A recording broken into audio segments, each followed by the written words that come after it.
The I-70 Express toll lane collects $2 million in its first 3 years.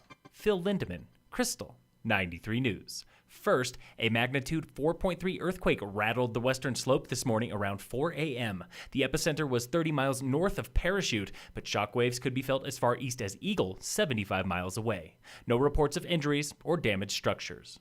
This winter is the 3-year anniversary of the eastbound express toll lane on I-70. So how has that multi-million-dollar addition performed since 2015? Stacia Sellers with CDOT. In 2016, we knew about 42,000 vehicles were using it. In 2017, we actually saw an increase to 89,000 vehicles per year. That's about 8% of motorists on the I-70 Mountain Corridor. The express lane is capped at 100 days per year because it's not a full-sized lane and regulated differently by the Federal Highway Administration. But who decides when it is open? We actually have folks up at the Eisenhower Johnson Memorial Tunnel who are the ones that are looking out for traffic. In just under 3 years, CDOT has collected $2 million in express fees. Officials next month hold a public info meeting for a westbound express lane. Construction begins outside Idaho Springs next April and should finish by 2020.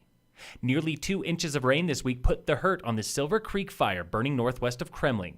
All evacuees have returned home and no property is lost. It's holding steady at 4,800 acres and did not grow this week.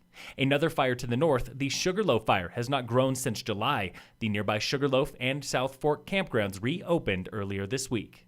Fire danger remains low in Summit County, and Stage 1 restrictions are in place for the weekend. That means no open fires outside of established fire rings at campgrounds.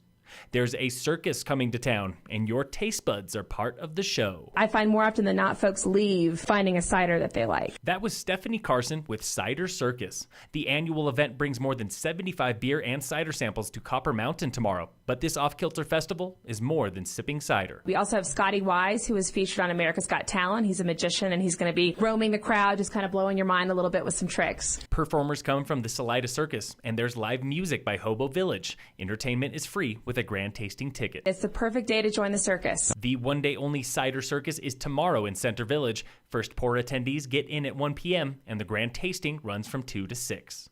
Tonight at Dillon Amphitheater, catch 7-piece rock and funk group Ripe out of Boston for free. Tomorrow brings another free performance by Cherry Poppin Daddies. Music starts 7 p.m. both nights, and Sunday is a free screening of The Big Lebowski beginning at 8 p.m.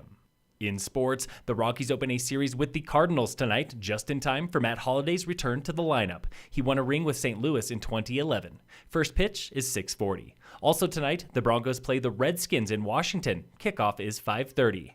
And in local sports, brought to you by Wilderness Sports, today is the season opener for Summit High Tigers football when they play Salida in Salida. Boys and girls cross country was in Colorado Springs for the Cheyenne Mountain Invite, and this weekend is the Frisco Bay Invitational, the opening race of the high school mountain bike season.